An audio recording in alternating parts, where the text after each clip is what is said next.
Ana Polina Luna.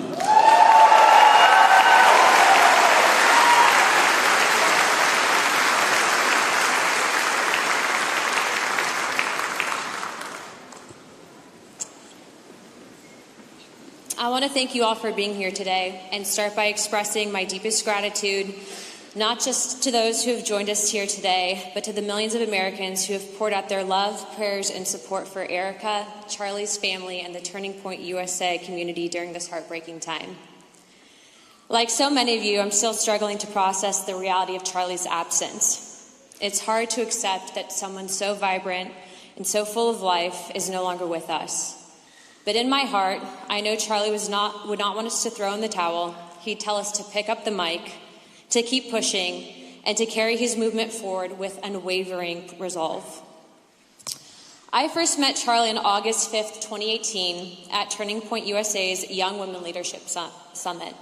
I just left the Air Force and was working as a counter-trafficking activist, planning on attending medical school. At the time, Turning Point was a small organization with maybe a few hundred people at every conference. I vividly remember seeing Charlie walk through the crowd, young, wearing sneakers, of course, with his suits, yet radiating a larger-than-life aura. And when he passed by, I remember hearing people say, "That's Charlie Kirk." Even then, you could feel his energy, his vision, and his ability to inspire. That conference was my own turning point for me. It's where I met some of my closest friends, many of whom are now some of the most influential and biggest names in conservative and Republican politics. I also saw women I admired speak boldly about issues that mattered. And what I didn't know at the time is that Charlie and Turning Point USA was scouting me to become their National Hispanic Outreach Director. Charlie had this extraordinary gift of being able to recognize things in people before they realized it for themselves.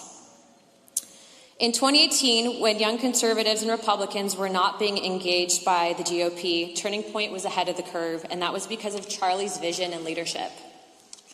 Not long after that summit, I received an unexpected phone call from Fox News inviting me on air.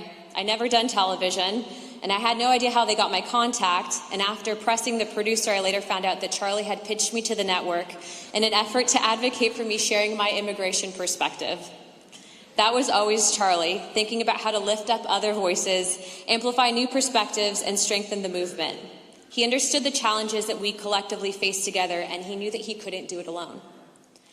Shortly after that, I was literally preparing to go to medical school, bags packed, and I kid you not, 24 hours prior, I got a call that changed my life. "Hey, Anna, it's Charlie Kirk from Turning Point USA, and I'd like to offer you a job as our National Hispanic Outreach Director." 24 hours prior, guys. That was my fork in the road. Was I going to continue on what I thought my path was, or was I going to pay attention to God knocking at the door and showing me that there might be a different one? And so, in about 6 hours, I decided that I would stay and help fight socialism on college campuses alongside Charlie Kirk.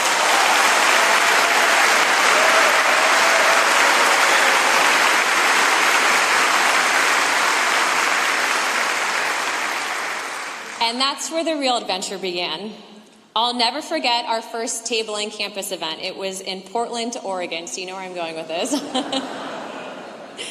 You may have seen the video, Charlie Kirk wearing an ice hat, sitting at a table with a sign that read, "There are only two genders." As I sat there next to him, student after student approached the debate, often with heated emotions, but Charlie remained cool, calm, and logical, and one by one, no matter how controversial the question was, he would dismantle them with his reasoning. And that's when I realized something. Charlie Kirk didn't need college. College needed Charlie Kirk.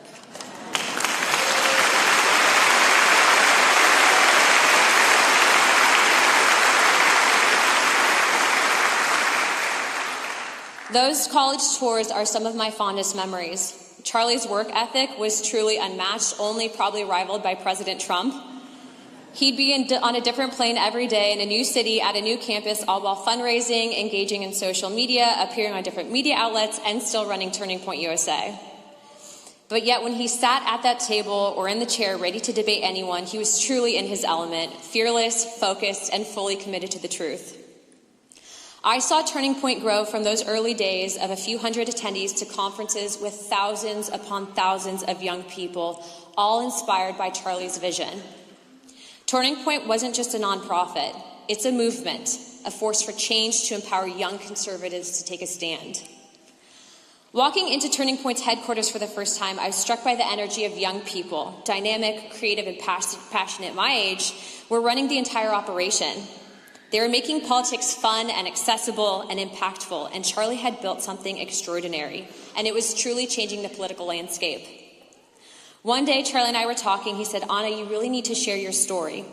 He knew my background and understood the power of personal connection. He taught me that while identity politics was real, not everyone thought that way, and stories like mine could help combat the narrative. I remember one of Turning Point's first events at Mar-a-Lago, showing up and being next to this wonderful lady who was looking at him beam on stage.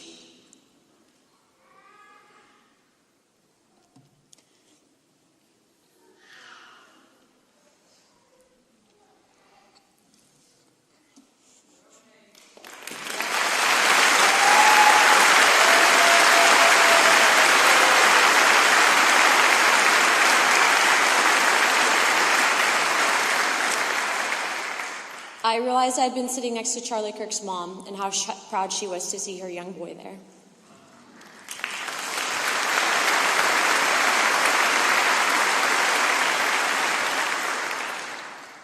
I was already on social media, but Charlie showed me how to use it effectively, how to respond to headlines, especially those with false narratives, and how to win the argument with truth.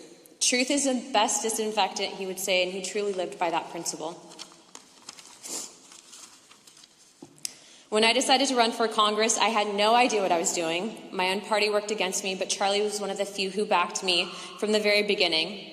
Turning Point helped me knock doors, and Charlie invited me onto his podcast to share my message. In a world where political alliances are often transactional, Charlie asked for nothing in return. To him, it was about saving our country and advancing the movement.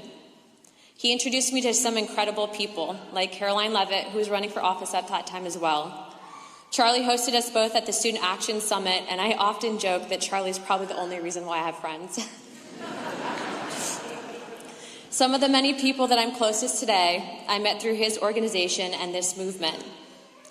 Charlie was more than a commentator, or a show host, or an online personality. He was a patriot in every sense of the word. He lived to preserve our nation's founding principles, not just through words, but through action. He did not just complain about the state of our country, he did something about it. Even as a private citizen, Charlie advised sitting members of Congress. During the 2022 speakers fight, he called me to check in and asked me what was going on. As I'm sure you guys can imagine, it was kind of chaotic. After explaining everything, he said, "Okay, just make sure that you guys know when to take the deal, all right?" President Trump called me shortly thereafter and echoed the same advice, and that's the kind of influence Charlie had. Strategic, brilliant, and trusted. I remember discussing Inherent Contempt with Charlie. Charlie was fascinated, always eager to dive into the details and strategize. And I saw Charlie evolve from a young man tabling on college campuses to a global leader where he remained humble and still driven. Whether at conferences, on video calls for media hits, or at Mar-a-Lago, he was always Charlie, encouraging and pushing us to be our best. During this past election cycle, I saw him in Arizona at a campaign stop while I was campaigning with now Vice President J.D. Vance. He pulled me aside to share messaging tips, as he always did, and of course I took his advice because it always worked. Backstage, he was chatting it up with J.D. and doing what he did best, building a movement one conversation at a time. The last time I saw Charlie in person was at the Student Action Summit in Tampa. I spoke on a show, addressed the students, and spent time with my friend. That day, I talked a little bit about the evil that we face in our world, a topic Charlie was passionate about, as he used his platform to reach millions, not just to discuss politics, but to share his faith and point people toward God. Charlie Kirk will go down in history as one of the greatest political minds and activists of our lifetime.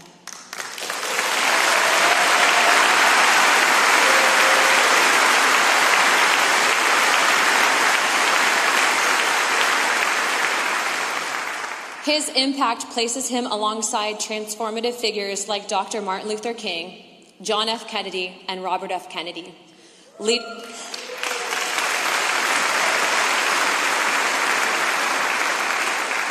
Leaders who inspired movements, challenged the status quo, and fought for what they believed in. Charlie's legacy is not just in the ideas that he championed, but the countless of lives that he's touched, the voices he amplified, and the movement that he built.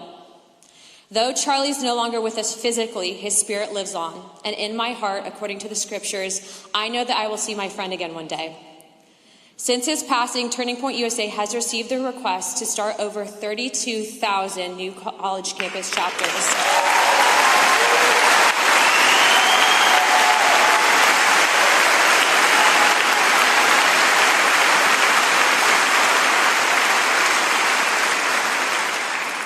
Churches are overflowing, and young people across the country are asking how they can get involved.